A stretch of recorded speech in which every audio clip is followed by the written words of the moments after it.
Masih di IDX Langsung Closing dan terima kasih juga untuk Anda yang masih bergabung bersama dengan kami dan selanjutnya kami akan mengajak Anda untuk menyimak topik pilihan yang berhasil dihimpun oleh tim redaksi kami.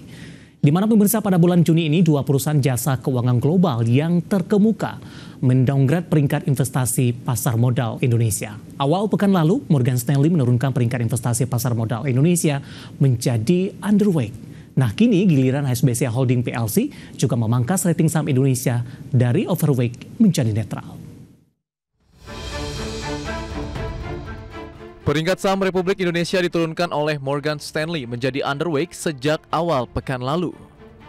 Morgan Stanley merupakan bank investasi raksasa dan penyedia layanan keuangan yang berkantor pusat di New York.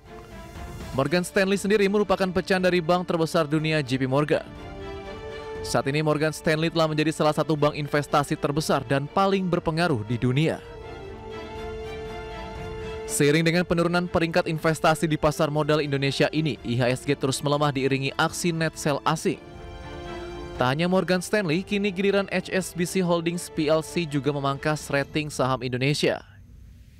Perusahaan jasa keuangan itu menurunkan peringkat ekuitas Indonesia menjadi netral dari sebelumnya overweight. Alasan penurunan peringkat ini adalah kondisi suku bunga yang masih tinggi dan nilai tukar rupiah yang masih melemah. Morgan Stanley juga menyoroti soal kebijakan fiskal ke depan, salah satunya adalah program makan siang dan susu gratis yang dijanjikan Presiden terpilih Prabowo Subianto. Hal ini dianggap berpotensi membebani keuangan negara secara signifikan.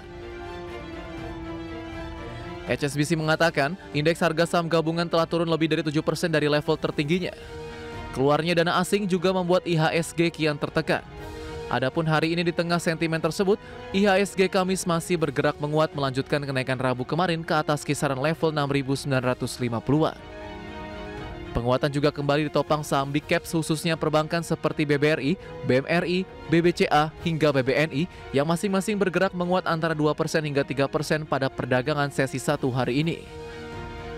Lantas bagaimana proyeksi ketanggulan pasar saham domestik pasca di-downgrade oleh dua perusahaan jasa keuangan tersebut? Berbagai sumber IDX Channel.